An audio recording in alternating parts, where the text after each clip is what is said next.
Hi, boys and girls. Teacher Laura here. Today is Wednesday, and it is time for us to read the second half of our book.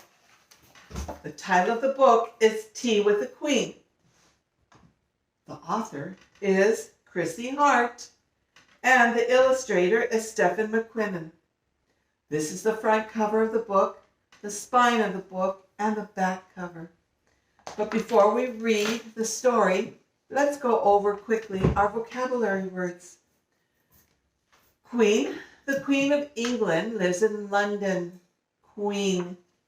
She invites a lot of people to come and visit with her and to have tea.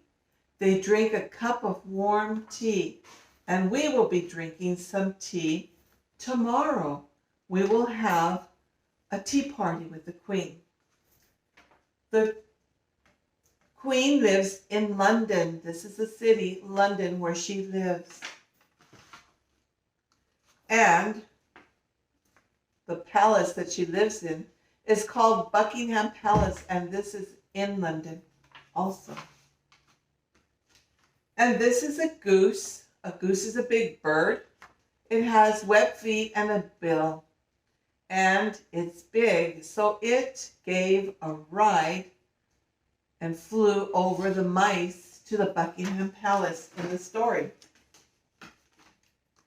And this is the rose garden, boys and girls, a beautiful garden where there's lots and lots of roses, different colors. They're very beautiful.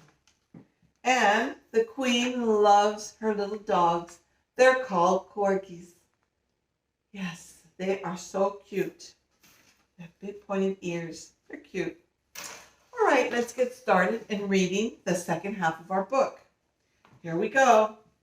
We're going to fall off, Charlie yelled. He felt like he was ready to fall off of the goose.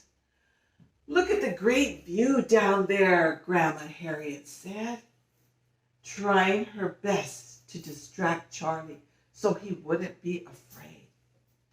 Thatch roofs, stone cottages, and wooden windmills are way down below. She's looking down at all this from up above on the goose's back. The brown murky water of the English Channel slapped against the cliff edge. They flew over farms and villages along the rugged coastline. As they entered London, green parks lay below, and cherry red mailboxes and telephone kiosks dotted the streets.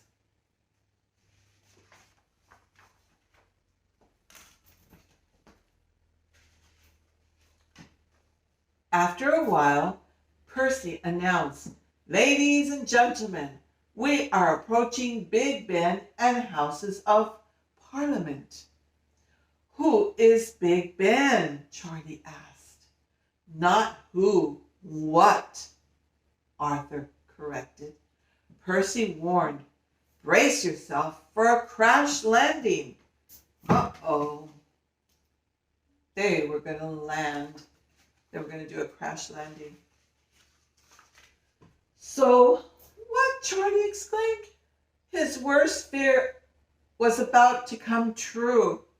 The goose swooped down into the Buckingham Palace and pond. Water sprayed everywhere. Uh-oh, that was the crash landing. "Stop, Harriet!" shrieked as they tumbled into the Queen's rose garden. "Stop! Stop!" "Ouch! You need to work on that landing, Charlie," whipping the sweat from his brow. Whew. He was pretty nervous too. Then, oh, that was the crash landing. Right into the rose garden, into the rose beds. Then, from nowhere, two large snarling dogs with saliva dripping from their jagged teeth appeared. That means they were snarling at him. Then These are the Queen's corgis, Peter announced. Sorry, gotta go. Follow the signs for royal pantry and kitchens. A footman will escort you to your rooms, Percy said. And someone will come and get you, and they will take you to your rooms when you're at the palace. They're called escorts. So Harriet promptly fainted and fell into Arthur's arms just before she hit the ground. Oh, she fainted. Charlie had to think fast. Reaching into his pocket, he found 2 sticks of black licorice left over from his bag of sweets. He threw them as far as he could. The dogs raced after them, their large ears flapping in the breeze. That will keep you busy for a while, Charlie yelled, shaking his fist at them. Because his grandmother was so nervous when she saw the big dogs, she fainted. Oh no, what to do? Well, the corgis were busy eating the licorice, or munching on the licorice. Charlie and his grandparents raced to the downstairs pantry where a grand reception was waiting for them. Wow. They had the escorts there waiting for them. And they had a nice reception for him with tea and cookies. They were just in time to have tea with the Mouse Queen. And there they were, sitting at the table with the Mouse Queen. She had her crown on too. And they enjoyed themselves, boys and girls. That's the end. I hope you enjoyed the story. And I hope you saw the videos with the crowns and the Buckingham Palace.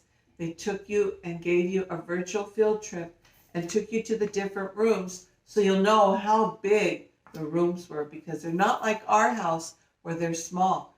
The Buckingham Palace is a large palace and has lots of rooms. Well, boys and girls, I hope you enjoyed the story.